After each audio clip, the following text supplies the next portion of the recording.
glad to have you back with us here at 5 at First. As we took a couple weeks off for Easter, but we're going to get back into our schedule, our routine of having one posted every Friday. And so we thank you for joining us today and for continuing to join us down the road.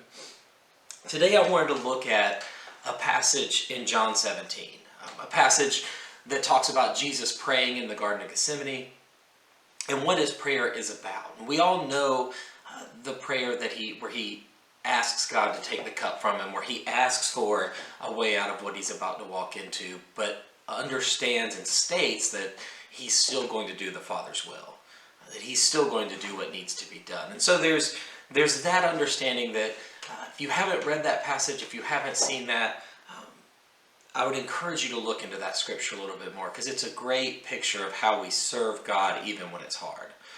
But he continues after that prayer on John's account to talk about, or to pray for, the disciples and those that have been entrusted to him, that they're protected, that they're loved, that they step out and do what they're supposed to do. And so he has this prayer for them that he follows up in a very interesting way.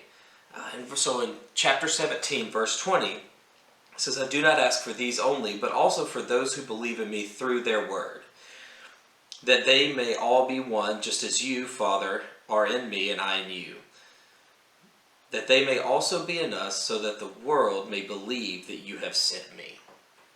And it's this very interesting moment right here where Jesus addresses us, where he's praying for all of those who hear and accept him, accept his message, accept God, walk into that relationship because of what the disciples are going to do. And he says a prayer for all of those coming down the line who will believe in him simply because of what they've heard. Not because of what they've seen, not because of what they've witnessed in Jesus, but simply because somebody shared that message and they believed.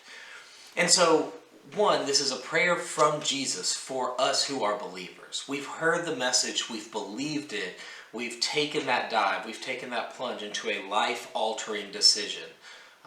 And he's praying that we continue to stay together, that we continue to function as one. And so often that's hard for us to do.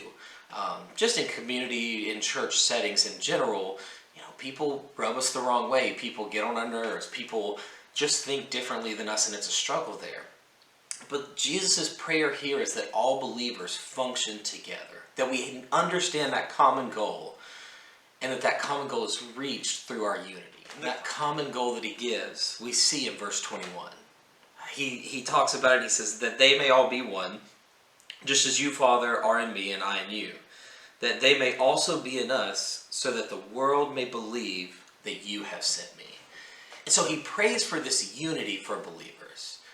He prays that we would function together as one body, that we would function together with one purpose. And that purpose is showing the world that Jesus came, is showing the world Jesus' sacrifice, of his resurrection, of his message, of the gospel that brings us back to God.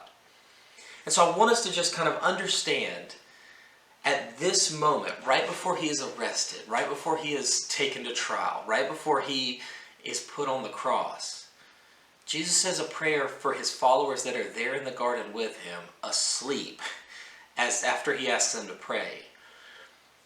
And he prays for them, but he also prays for us. And his prayer is very specific.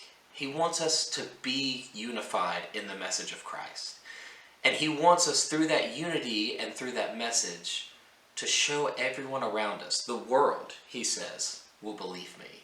He wants us to reach out into our communities as one, pushing forwards for that message and with that goal in mind. So I hope you can take that and kind of internalize it and just think about during your week, where is some friction in your church community? Where are some struggles you're having with people that you need to just kind of set aside to focus on that mission of sharing the gospel? And where do you need to patch up some holes so that we can be fully unified for Christ? Thank you.